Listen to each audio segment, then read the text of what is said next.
Welcome to the Heartwork podcast, where we delve into stories, struggles, and triumphs of entrepreneurship, leadership, and personal growth. I'm Dr. Sarah. And I'm Dr. Marisa. We're here to guide practitioners, entrepreneurs, leaders, and those just navigating the complexities of life on a journey of discovery that explores the dance between passion and strategy, heart and hustle.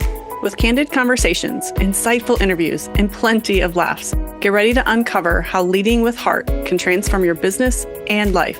Let's dive in. Welcome back to another episode of the Heartwork podcast. We are going to continue our 3-part series, and today we are going to talk all about selling your practice. We have such a unique perspective in Dr. Marisa because she has not only started 2 practices, but to start the second one, she sold her first one. So we are going to get nitty gritty and kind of do some of just her process, what she worked through to even think about selling her practice, and then just go through some of the logistical aspects of that. And I'm sure you're going to hear a lot of the heart along the way, because I know this was no small decision to be made. This was actually kind of when we became really close. We were navigating a lot of this together. And I just remember all of our Marcos going through this. So what a special season to be able to build a friendship while also be able to see you go through so much growth on, again, really building a very successful practice in New Jersey, and then also deciding to follow your heart in something that it's not always an easy decision to do when things may look one way for a lot of people, and then to be able to do that and then go also start a new practice and go move across the country back to where your now hubby is, all that type of stuff too. So I'm excited to hear this story and excited to just get also some of the logistical aspects, because whether you're in practice for 6 months like she was, or 25 years, you may at some point consider selling your practice. I know for a lot of times chiropractors kind of live and die by this reality sometimes that you are going to be 96 years old and still adjusting people. I don't know if I will ever do that, but also at the same time, doesn't mean you're any less by doing that.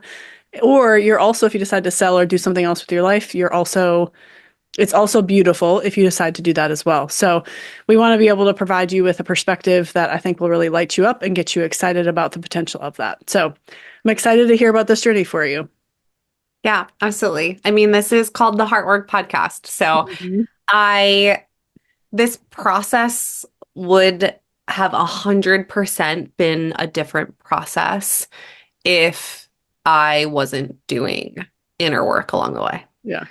I mean, in the first episode that we released, we talked a little bit about my story during COVID times. I was just going through a lot of personal introspection, and continuing that conversation kind of led me into deciding to sell my practice. So basically, I went to Palmer Davenport, went to school, ended up in later trimesters meeting someone different and fell in love and thought that we were going to be, king and queen forever. And constantly fed into him that we were going to be moving to New Jersey. So you better hop on my train and know that you're going to be shackled to it and you're not hopping off, because this is where we're going. Or at least I said, this is where I'm going. So if you're interested in going with me, then this is going to be your life. This is going to be your path. And I thought that I was actually doing this person a service by sharing how intent I was on reaching my goals. And while he was open to the conversation, I think I maybe, with my own stuff, just assumed that meant we were all in on it. Through our journeys, he really, figured out that being in Iowa and staying in Iowa was where he was called to be. And so through that process, coming into the year of 2020, when I've already, signed a lease, I am about to sign a ginormous bank loan. I am getting ready to open the practice, and the person that I thought was going to be by my side along the way, wasn't. And so in my brain, and we could probably record a whole other episodes about Marisa's relationship woundings. But I always took care of myself. From every breakup, whether it was initiated by someone else or by me, I picked myself up. I knew that I would learn lessons from it and I would move forward. But this one just hit a little bit different. And I really was in that kind of go mindset of well, I said it. if I don't have the man, I'm going to have the business and I'm going to have my family and I'm going to have my life out there. And I did. And I forged forward because this was my path and this was my journey. And once COVID hit and you couldn't have your business and you could maybe see your family and you got, attacked online if you saw your friends. Like, there was just a lot of processes that were going on at that time. And I just wasn't as much in alignment with what was going on out east and how it was being handled in that way versus how it was being handled in some of the other areas. And so I ended up really spending more time being called to go back to Iowa. And I kind of hibernated there. And that started and facilitated the process because now I was close to my person again. And we were trying to navigate what that would look like because now I had a built out practice. And now it was a place that was literally ready to rock and roll whenever Jersey was ready to rock and roll. Yeah. And there was a lot of late nights and a lot of conversations about like what could life actually look like if we wanted the best of both of our worlds. If he wanted Iowa, if I wanted Jersey, if I wanted my practice, if he wanted his career and his business, like his life here, what could that look like together? And we just kept coming up against resistance. And I kept going deeper and deeper into just a really like dark, small place. And this is when I started to really evaluate my decisions and start the process of understanding how I ended up where I ended up and what was truly important. Because for me, I thought that just taking care of me at the end of the day, in the sense of my career and my finances, was the end all be all that was marking my measure and marking my worth. And it turned out that when I didn't have my person and feel safe in my heart, that actually took precedence over my career and my business. And so even just that conversation, even just that process felt so icky in my soul.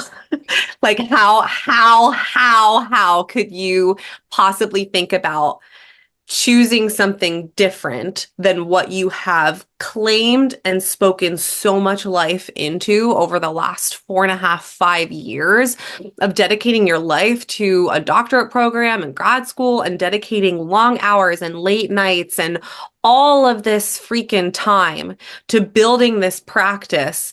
And now you are thinking about not. I'm giggling because I'm looking at the clock right now and it's 11:11. So like my spirit guides, my angels are sharing, like they were with me. They were like, girl, you're about to go on some spiritual journey because I did.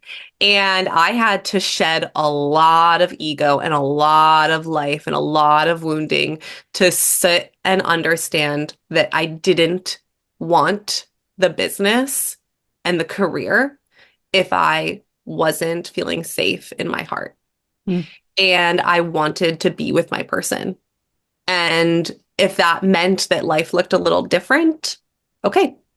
And so I said to myself, whatever way this happens, whatever journey that this takes me on, if I am meant to go back to the Midwest, if I am meant to not be in New Jersey anymore, if my now husband and I are meant to make it last, like I will forge forward, do what I can, and something will happen along the way, right? If I put the intention out there, if I pray on it, let it sit, let it lie, we'll see what happens. Yeah. Obviously, prayer without action doesn't necessarily negate an outcome. And so I started to have conversations with people that I knew were in the business of like potentially buying practices. And so this was actually even before I opened our doors. So we were set to open in July after COVID had calmed down a little bit and people were starting to make their way like out, in public again. And it was in June when I started to reach out to a couple different people and just kind of start to get some information about what that process is like, because you could do it on your own, but there's also companies that could do it with you, like business brokers and practice sell companies. And obviously I was in a very unique situation. I don't have tax returns. I don't have proof of anyone even rendering my service. The only thing that I had was like 135 prepaid, pre-deposited appointments scheduled on the books for our first couple weeks open. But how was I supposed to even guarantee that they were going to show up? They were supposed to show up in April, and then there's COVID. So now there's a totally different climate in our area. And some people just were not, interested or comfortable in continuing to evaluate moving forward in that way, in any capacity. And so it was a little bit nerve-wracking because it was like, well, hey, I built this practice. I have the space. I have the equipment. I have the tools. I had 2 team members already hired and partly trained, and I still employed them through that process to get them more trained. But how do I even come up with a number to sell the practice for? Do I just sell it for what I invested into it? Because that's what it costs to build it up and pay the security deposits and do the construction and get all the equipment. Like, how do you even start? And so I started to have a conversation with my accountant because it was like, hey, this is what I've invested in it. Like, what is actually prudent? What could we actually come up with and figure out a number to sell it? And he was like, well, obviously, if you can break even, that's the like minimum scenario of what you would want. If you take less than that, it's just a matter of, well, how much do you want to eat to go pursue these other things that you want to pursue? And obviously, if you can get more than that in profit, and have some of that, that would be incredible and amazing. So I came up with that number based off of what we had gotten from the bank loan, what we had gotten from like personal injection, and then what equipment and just everything else that was in there, and then the time and effort that I spent putting into it to build the practice up to that point. So I kind of had like a number softly in my mind that I thought would be at least a decent starting point, but I knew that regardless, that could change if that even was going to get a seller, 1, or 2, as we actually have practice members that come into the office and continue to render service. Could that number go up potentially? Like what could actually happen? So in June, I also decided I didn't want to go with any kind of like company.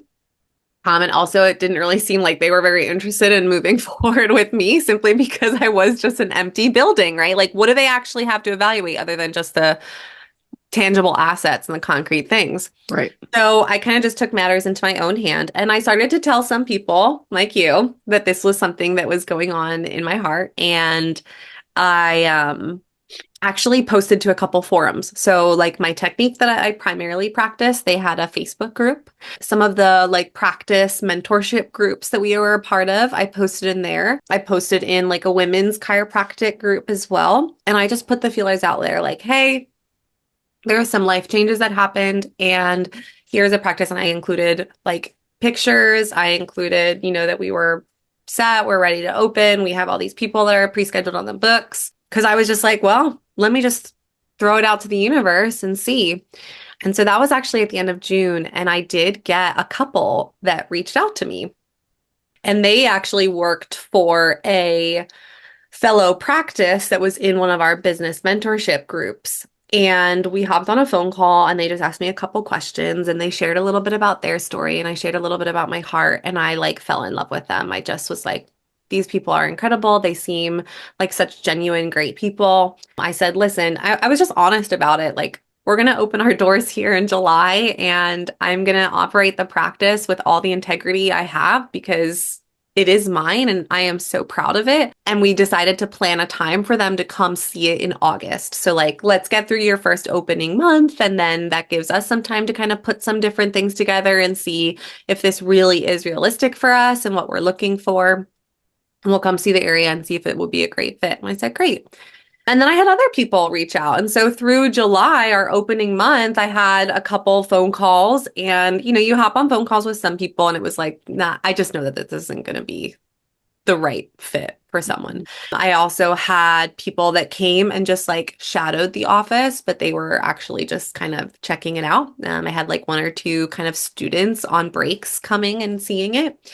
But for me, the biggest thing was wanting to make sure that if it was going to be something of a seller, like if it was going to be something where someone was buying it, I wanted it to be someone who practices the same way, has the same technique, same systems and procedures, because again, especially for our practice, we're a care plan practice. And so we care plan. And so I didn't want people to start this care plan and then all of a sudden get shunned into something else. Like they just got committed, they just bought into everything. They're super excited. And it's like, if I did sell, and I don't know how quickly this is going to happen, but if it's fast, are they going to have that transition process? And also for my team, they just have trained and are continuing to train and learn these processes. To have someone else come in and completely shake it up, like that didn't sit well with me, and that wasn't something that I wanted to do. But if I was going to hire an associate, maybe it was someone that wanted to come in and be like in the practice and then like lease to own it or rent to own it or slowly buy in. Or was it going to be a situation where like no one was, or my number would be too high, or it wasn't profitable and successful? And so it was like, what are my options? Could I be in it for, 5 years for the length of the lease? When I pay off my business loan, is that a time where I could go? My student loans, like, what could this actually look like? And so again, just kind of tossing it out to the universe. And when August came around, we had our first month and we were super profitable because we set up the practice in a way that allowed us to grow and do great. Our overhead was like so low that month. It was like 40% of what we pulled in. And so obviously I was excited because we were continuing to grow. And so looking forward to what that would look like in August. So now I actually had some context to share with the couple that came and visited it in early August. And they were so sweet. Like they brought me flowers and like came and saw the place and just, they fell in love with it. I fell in love with them, falling in love with it. But it was hard because like I was doing this in private on the side. And other than a couple very select mentors like you, I had started talking to our kind of spiritual heart coach at the time, because one of the biggest questions was, you're doing all of this in secret. You're unsure what's going to happen and when it's going to happen. Are you actually doing it for truly the right reasons? And are you working on yourself in a way that if this process goes forward and you do choose to go back to the Midwest and continue to pursue your career and your business and also your relationship, will you be able to do that healthily and without resentment in any capacity? It's a big question. Huge question, right? And it took me a long time to figure out the answer for it. But it also felt like there was this timing pressure along the way, right? Because it was like part of me was just so ready to go because my heart felt so called. But it also, the logical part of me was like, are you actually freaking doing this right now? Right. Like you are meeting people in secret, having secret phone calls, having them send to a separate email so it doesn't come to your business one. Like my family, I had been planting nuggets to my family, like sharing about how much I miss the Midwest, how much I miss my partner, like how I'm wondering if maybe there will be a time where I go back. My dad was a little bit more, I think, kind of seeing it because I lived with him. And so he would know, obviously, when I would go to Iowa over break and over times. And my sisters, I think, kind of understood a little bit more. But if my mom could see it, she certainly didn't share that she could see it. I remember one time talking about it, and she was scrubbing the pool at my grandparents' place, and I start kind of just dropping a nugget or two about like what my heart was saying or how I was feeling that day, and I could just hear like the Brillo, like bristle brush just getting like a little faster, like a little harder, like on the pool. But that's hard too, right? Like I kept thinking about them in the sense that like all I've been talking about was how excited I was to come home and build a practice and serve the community there and serve my family and serve my friends and our people. And to think that then they would start to hear things like I'm missing my home back in the Midwest too was its own set of challenges and came with its own guilt that I was kind of having to work through along the way. But these people were really excited, and that made me excited. And I was like, wow, is this actually something that could be a reality and be one soon? Because they were also expecting. And so they were looking to maybe get in October. And I was like, what? You're like, that's tomorrow. literally in like 45 days.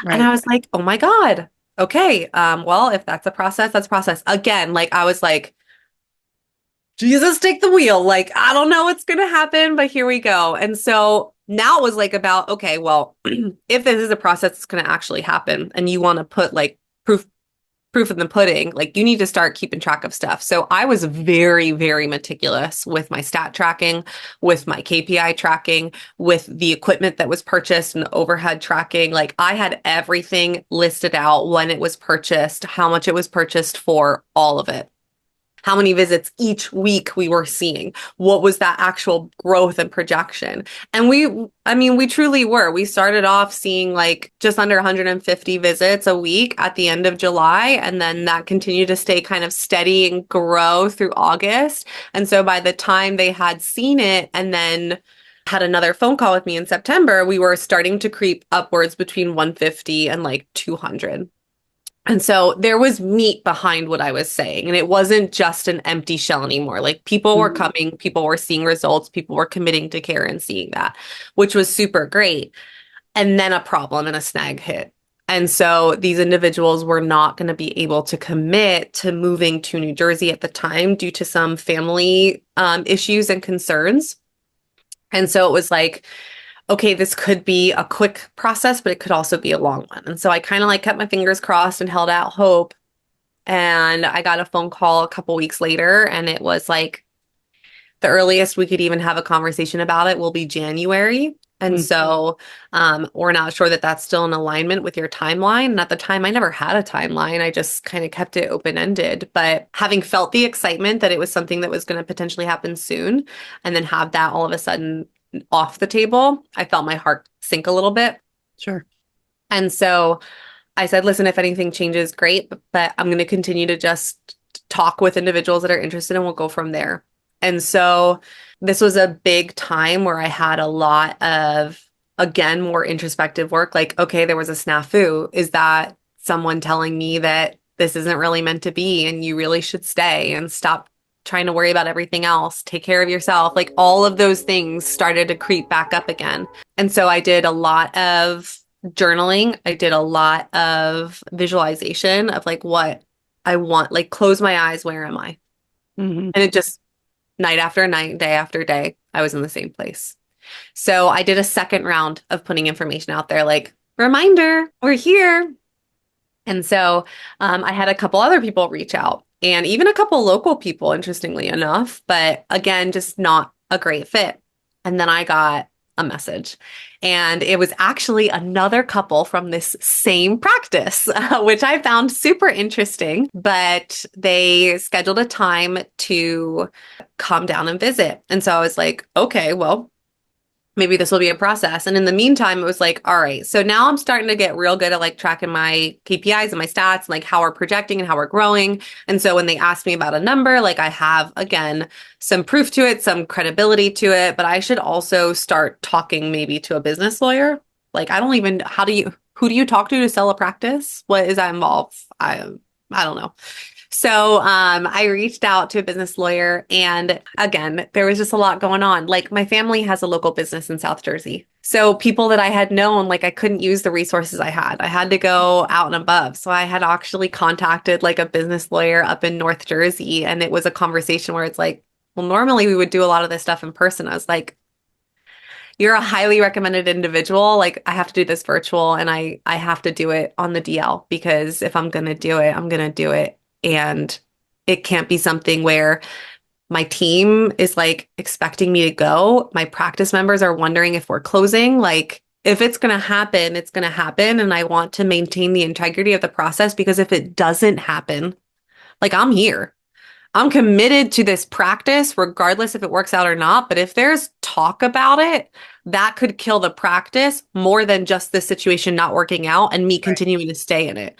I like think about Taylor Swift has her song, I Can Do It With a Broken Heart. Like, I wish that came out in 2020, because that would have been my anthem. Like, nobody knew what was going, like the actual darkness and the turmoil that was going on Mm. inside. Like I was there, I was present, I was in it, but when I was at home, I was doing all the work. Mm.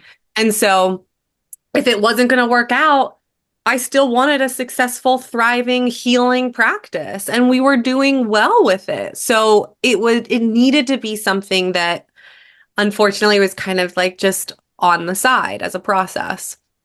And so he started to kind of coach me through some things I would need to gather and get together. So between him and my accountant, they were really kind of like my two honchos. And then I did reach out and talk to a couple colleagues that had purchased other people's practices because I wanted to understand on the flip side, what were the things that they looked for from the seller, right? I knew what I was looking for, but what were things that they were looking for? And so I kind of got some more information and recon. So when they came in early October, they came to check out the practice with a couple of business friends. So like a couple other friends that they had that own their own businesses. And so like kind of understood some of the process, which is so funny. It would literally be like you pulling your two best friends in that like started this company and did it. But it was it was fun. We kept it professional. And then we went to dinner that evening, learned just more about each other and our personalities to see if it would be like energetically, just if we were vibing and able to have these conversations and really truly move forward. And then we had the business conversations. And so I had to be prepared. Like you have to be prepared in those moments. So with our business projections, we had projected that we would be at like 315 visits a week and pull in about 350K gross revenue for the whole year. So this is October and I have July, August, and September's finances. I've got like a quarter for the year. Okay. But we pulled in gross revenue of about 100K. So I was like, okay, if I pulled in 100K gross revenue in one quarter, and even if we just stayed even keel, in a year, that would look like 400K. So we would meet our projections. However, we have grown through these 3 months and we continue to have growth. We had a 2-week waiting list for new practice members at that time. And some of our doctor reports were scheduled out 3 weeks in advance. So I was like, okay, so we're showing this trajectory of growth. And so what it actually, if we had continued to grow in the way that we were expecting to, like this was going to be a $500,000 or more practice at the end of its first year, if not earlier than that. Right. And so being at 315 visits a week, I mean, at that point, we were already hitting over the 200 mark, just starting to. And so I was like, we're hitting over 200 at this point in our first quarter, making about 100K total. So if we continue to grow that, we're going to knock that 315 right out the water. And there's nothing that would be different about the process. It's just you would be adjusting, not me. Right. My team's there. I would hope that they would want to stay with you. They love the mission. They love the process. But if they didn't, you could hire and train new team. I had operating manuals. I had systems and procedures all in a manual and a Bible there. I had training manuals. I had interview stuff. I was literally like, you come in, it's turnkey. It's set up for you. I've got all the contacts of who are our construction liaisons for the first year, who's the alarm company, all the passwords. I mean, I kept it meticulous because I knew that this would potentially be a process and someone else would have to come in for it. So when I took that information, took what I invested into the practice, took what we were actually making, took the fact that I wasn't really taking like pay necessarily as much at that point because I never intended to anyway. With those first couple months, it was like, well, I'd rather just see how it goes and then I'll steadily like build myself into the income that I want to build. But our overhead was literally sitting below like anywhere between 30 and 40% of our pull-in. So like that was a decent place to sit in. And so whatever you end up wanting to pay yourself, like you have the capacity and the profit to do so, especially if you continue to grow. Unless you're going to add in some other team, the overhead really won't necessarily change. You know, it's all of these like technologies and the things that we use for the practice. So I spit my number out there, and I had kind of two different options because I did speak with someone that had shared that they had sold their own business and it wasn't a chiropractic office, it was just a business. So I was just getting some general advice. And they said that one thing they would always avoid is having the seller hold the note. So when you hold the seller's note, it means that you basically are acting as the bank for that person to pay you over time for your business. And this particular individual really got kind of screwed on the back end with this process. And so that was something that was in my mind. So it was like, okay, one of the options could be pay me less up front and I still have an ownership percentage in the business and take profit from that until you're ready to continue to buy me out along the way. This way, it's like I'm still invested. It's still my equipment. It's still my name and stuff, but you're kind of coming in as a partner and are just graduating more and more and more into that along the way. But then I just had my like number and I was like, or you can just take care of it and I'm out. Yeah. Do what you want with it. And so they, sat with it. We shook hands and had a great evening and a great time. And then that was early October. By the time Halloween came around, it was the week of Halloween, I got a phone call and they came back with an offer. Oh my goodness, you guys, that is so much amazing information. We realize it's a lot of information, so we're going to splice this into 2. So come back next week for part 2 of Selling This Practice. You're going to be able to hear more of Marisa's story of what the actual contract looks like as it's broken down, along with just this beautiful heart journey that she goes on with herself, with her family, and with her future husband. So come on back. If you like what you heard, please subscribe, rate our show, share it with those that you love. And we can't wait for you guys to hear from us next week.